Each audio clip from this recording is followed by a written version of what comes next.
الحمدللہ علی رب الانام والصلاة والسلام علی بدر التمام وعلی آلہ واصحابہ والعام اما بعد فاعوذ باللہ من الشیطان الرجیم بسم اللہ الرحمن الرحیم۔ ناظرین، آج کا ہمارا درس شریعت احکام زکوٰۃ کے متعلق ایک جدید مسئلے کے بارے میں صراحت کرنا ہے۔ مسئلہ یہ ہے کہ بلڈر اپنے فلیٹس کی زکوٰۃ کیسے ادا کریں، اور اس کے اندر جو بلڈنگ بنانے والے لوگ ہیں، جو آگے پلازے بناتے ہیں، فلیٹس بناتے ہیں آگے سیل کرنے کے لیے، اس میں جو ہے وہ صورتیں مختلف بھی ہو سکتی ہیں۔ بعض اوقات ایسا ہوتا ہے کہ ابتداءً ہی اس جگہ کو خرید لیا جاتا ہے اور اس کے اوپر بلڈنگ بنا کر اس کو آگے سیل کر دیا جاتا ہے، اور بعض اوقات ایسا ہوتا ہے کہ اس جگہ کو قسطوں کی صورت میں خریدا جاتا ہے۔ اس کو ابتداءً مکمل رقم اس کی ادا نہیں کی جاتی، بلکہ قسطوں کے اوپر زمین کو لیا جاتا ہے اور آگے جو اس کی سیلنگ ہے اس کو پھر قسطوں کی صورت میں ہی بعض اوقات اس کو سیل کیا جاتا ہے۔ تو لہٰذا اس کے اندر جو احکامات ہوں گی وہ بھی اسی اعتبار سے مختلف ہوں گے۔ تو یہ مسئلہ نہایت ہی اہم ہے، لہٰذا اس کو توجہ کے ساتھ اول سے آخر تک دیکھیے گا اور توجہ کے ساتھ سنیے گا، انشاءاللہ امید ہے کہ مسئلہ ضرور سمجھ میں آئے گا۔ اس میں پہلی صورت تو یہ ہے کہ جو بلڈر نے فلیٹس بنانے کے لیے، پلازا بنانے کے لیے اس نے زمین خرید رکھی ہے اور وہ شخص مالک نصاب ہوا، اس کے اوپر سال گزر گیا، تو اب بھی اگر وہ زمین ہی ہے، اس کے اوپر کوئی کام وغیرہ شروع نہیں کیا۔ دوسری صورت یہ ہے کہ اس نے کام شروع کر دیا ہے، ابھی وہ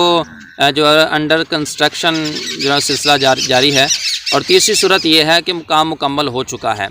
تو بہرحال اگر وہ خالی زمین پڑی ہوئی ہے تو اس کے اوپر بھی شرعی اعتبار سے زکوٰۃ لازم ہوگی، اور اگر وہ انڈر کنسٹرکشن ہے تو اس کے اوپر بھی زکوٰۃ لازم ہوگی، یعنی مراحل تکمیل میں ہے، اور اسی طرح اگر اس کے اوپر کام مکمل ہو چکا ہے تو پھر بھی اس کے اوپر شرعی اعتبار سے زکوٰۃ لازم ہوگی۔ اگر خالی زمین ہے تو پھر اس کی قیمت کے اعتبار سے اسی اعتبار سے زکوٰۃ لازم ہوگی، یعنی اس زمین کی جو موجودہ مارکیٹ ریٹ ہے، جو ہی اسلامی تاریخ کے مطابق سال گزرا تو جو اس کی مارکیٹ ریٹ ہوگا اس کے مطابق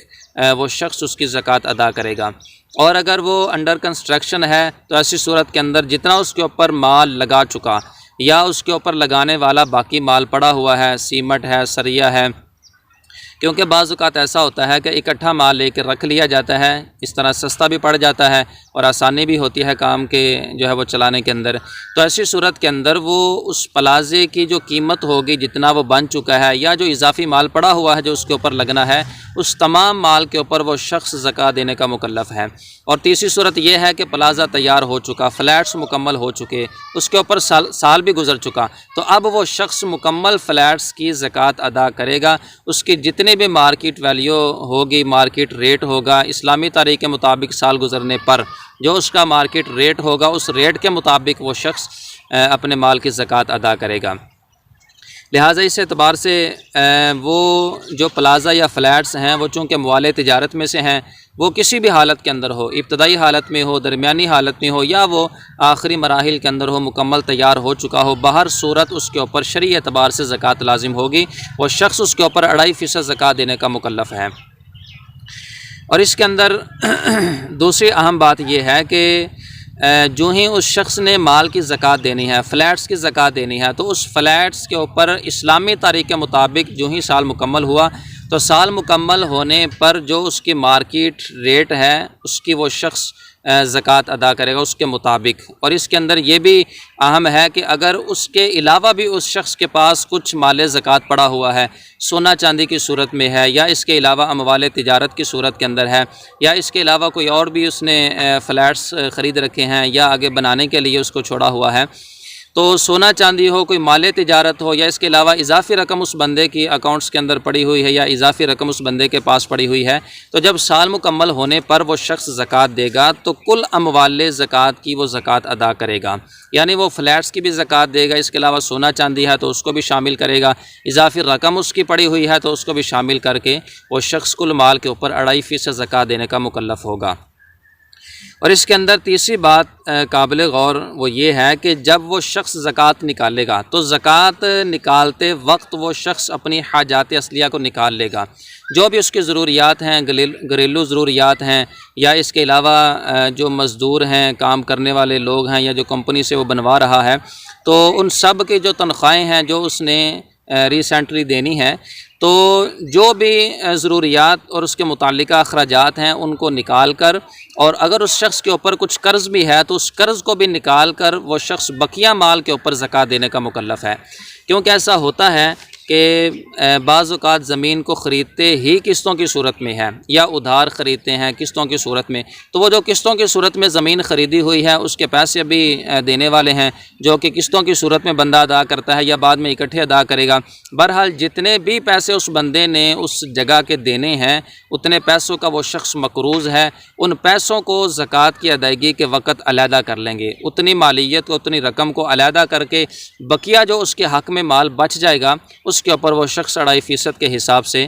زکوٰۃ دینے کا مکلف ہوگا۔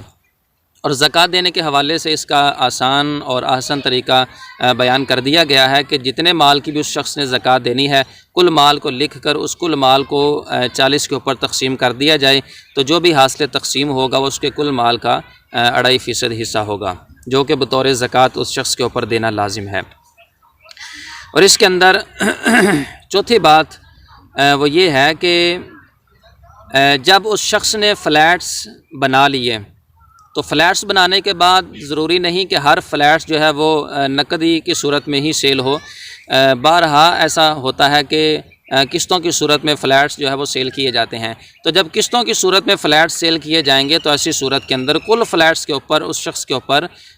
فی الفور زکوٰۃ لازم نہیں ہوگی، زکوٰۃ ہر سال ہی اس شخص کے اوپر لازم ہو جائے گی، زکوٰۃ ہر سال ہی لازم ہو جائے گی۔ لیکن چونکہ اس کا جو مال اس نے لوگوں سے لینا ہے، فلیٹس اس نے سیل کیے ہوئے ہیں، تو وہ مال اس کو قسطوں کی صورت میں تھوڑا تھوڑا کر کے ملنا ہے، تو یہ مال اس بندے کی طرف سے ان لوگوں کے اوپر قرض ہے، لہٰذا یہ جو لوگوں کے اوپر قرض ہوتا ہے اس کی جو زکوٰۃ ہے فی الفور لازم نہیں ہوتی، سال بہ سال واجب ضرور ہوتی ہے لیکن لازم فی الفور نہیں ہوتی، لازم اسی صورت میں ہوتی ہے کہ جب اس بندے کا اس مال کے اوپر، اس قرض کے اوپر قبضہ ہو جائے، اور قبضے کے اندر بھی کم از کم جو نصاب زکوٰۃ کا 5واں حصہ ہے اس کے اوپر اس شخص کا قبضہ ہو جائے۔ مثال کے طور پر آج 12 فروری 2022 آج کے ریٹ کے مطابق جو چاندی کا ریٹ ہے وہ ہے 1521 روپے۔ اب 1521 کو اگر ہم 52.5 کے ساتھ ضرب دیتے ہیں تو حاصل ضرب 79,852.5 یعنی 853 79,853 روپے تقریباً یہ نصاب بنتا ہے زکوٰۃ کا۔ اب 79,853 روپے کو اگر ہم 5 کے اوپر تقسیم کرتے ہیں، اس کا 5واں حصہ نکالتے ہیں تو یہ 15,970.5 یعنی 15,900 تقریباً 71 روپے بنتے ہیں، تو یہ اس کا 5واں حصہ ہے۔ تو جب یہ شخص جس کا قرض کسی دوسرے بندے کے اوپر ہے، قسطوں کی صورت میں اس نے پیسے وصول کرنے ہیں، تو یہ کم از کم 15,971 روپے کے اوپر جب یہ شخص قبضہ کر لے گا تو اس کے پھر جو ہے نا وہ 2.5% کے حساب سے اس شخص کے اوپر زکوٰۃ جو ہے وہ شرعی اعتبار سے لازم ہوگی۔ اب 15,971 روپے کو اگر ہم 40 کے اوپر تقسیم کرتے ہیں، اس کا 2.5% حصہ نکالتے ہیں تو یہ 399.26 یعنی کہ تقریباً 400 روپیہ بنتا ہے۔ تو یہ 400 روپیہ اتنے پیسوں کی زکوٰۃ بنے گی، تو یہ کم از کم مقدار ہے، اور لوگ عموماً لاکھوں، ہزاروں، لاکھوں، کروڑوں کے حساب سے بھی وصول کر چکے ہوتے ہیں، تو کم از کم اگر اتنے مقدار کے اندر وہ شخص اپنے قرض کو وصول کر لیتا ہے تو ایسی صورت میں اتنی 2.5% کے حساب سے اس شخص کے اوپر زکوٰۃ کی ادائیگی فی الفور لازم ہوگی۔ بہرحال اس کے اندر بہتر طریقہ یہی ہوتا ہے کہ جو ہی سال مکمل ہو تو وہ کل مال کی اپنے پاس جو موجودہ رقم پڑی ہوئی ہے کسی طریقے سے رقم اکٹھی کر کے وہ شخص کل مال کی زکوٰۃ ادا کر دے، کیونکہ اگر وہ فی الفور ہر سال زکوٰۃ ادا نہیں کرے گا، لازم تو نہیں ہے لیکن اگر ادا کر دیتا ہے تو اس کا فائدہ ہے اس کے حق کے اندر، اگر وہ نہیں کرے گا تو پھر زکوٰۃ کی صورت میں جو ہر سال زکوٰۃ کا لزوم ہے وہ اس شخص کے اوپر ہوتا رہے گا، اور اس شخص کی طرف سے مقروض جو لوگ جن سے اس بندے نے قسطوں کی صورت میں مال وصول کرنا ہے ان کے اوپر جمع ہوتا رہے گا، اور پھر زکوٰۃ نکالنے کے اندر دشواری پیدا ہوگی۔ تو لہذا ہر سال یہ اپنے مال کی زکوٰۃ دیتا رہے تاکہ بعد میں جو رقم وصول ہوگی اس کی زکوٰۃ دوبارہ نہ دینی پڑے۔ اور آخر کے اندر ایک اہم بات وہ یہ کہ اگر اس شخص نے اس پلازے کو، اس فلیٹس کو آگے سیل کرنے کے لیے نہیں بنایا بلکہ اس شخص نے کرائے کے اوپر چڑھانے کے لیے فلیٹس بنائے، تو ایسی صورت کے اندر جو فلیٹس ہوں گے ان کے اوپر زکوٰۃ لازم نہیں ہوگی۔ فلیٹس کی جو رقم ہوگی، فلیٹس کی جو مالیت ہوگی، کل مالیت، اس کے اوپر زکوٰۃ لازم نہیں ہوگی، بلکہ ایسی صورت کے اندر جو اس بندے نے کرایہ وصول کرنا ہے اس کرائے کے اوپر ہم دیکھیں گے کہ شرائط زکوٰۃ پائی جاتی ہیں تو اس کی زکوٰۃ لازم ہوگی، اگر اس میں شرائط زکوٰۃ نہیں پائی جاتی تو ایسی صورت میں زکوٰۃ لازم نہیں ہوگی۔ لیکن کرائے کی وصولی کے اندر بھی جو اس بندے نے کرایہ وصول کر لینا ہے اس کے اوپر بھی اگر شرعی اعتبار سے ٹائم مکمل ہو جاتا ہے، اسلامی تاریخ کے مطابق سال مکمل ہو جاتا ہے، تو وہ شخص پھر اس کے 2.5% کے حساب سے زکوٰۃ ادا کرے گا اگر اس کے اوپر زکوٰۃ لازم ہوئی۔ تو بہرحال اگر کرائے کے اوپر چڑھانے کے لیے فلیٹس بنائے ہیں یا کرائے کے اوپر دے دیے ہیں تو ایسی صورت کے اندر بلڈنگ کے اوپر زکوٰۃ لازم نہیں ہوگی، بلکہ اس سے حاصل شدہ کرائے کے اوپر زکوٰۃ لازم ہوگی۔ اور ایک اور بات وہ یہ کہ اگر اس شخص نے ان فلیٹس کو خرید لیا، ایک بندے نے فلیٹس بنائے، دوسرے بندے نے ان فلیٹس کو خرید لیا یا ایک فلیٹس کو خریدا، اب جس نے ایک فلیٹ کو خریدا ہے اس نے اگر تو اپنے رہائش کے لیے خریدا ہے پھر تو اس کے اوپر زکوٰۃ کا حکم نہیں ہے، اور جس بندے نے خریدا ہے اگر اس نے مزید آگے سیل کرنے کی نیت سے خریدا ہے تو اس میں پھر یہ ساری جو ہے وہ تفصیل اس کے حق میں بھی ثابت ہوگی، یعنی اس کے حق میں بھی وہ فلیٹ مال تجارت ہو جائے گا، اس کے اندر جو ہی شرائط پائی جائیں گی اور زکوٰۃ اس کے اوپر لازم ہوگی تو اس بندے کو بھی جتنا بھی اس بندے کے حق میں مال ثابت ہوتا ہے فلیٹ کی صورت کے اندر یا اس کے علاوہ کوئی اضافی مال زکوٰۃ پڑا ہوا ہے تو وہ شخص کل مال کے 2.5% کے حساب سے زکوٰۃ ادا کرے گا۔ تو گویا کہ جو آگے خریدنے والا بندہ ہے اس میں بھی ہم دیکھیں گے کہ وہ اپنے لیے خرید رہا ہے یا آگے سیل کرنے کے لیے خرید رہا ہے۔ اگر تو وہ آگے سیل کرنے کے لیے خرید رہا ہے تو اس کے حق میں بھی یہ فلیٹ مال تجارت بنیں گے اور اس کے لیے بھی زکوٰۃ کے تمام احکامات ثابت ہوں گے جو بنانے والے کے حق میں ثابت ہوئے تھے۔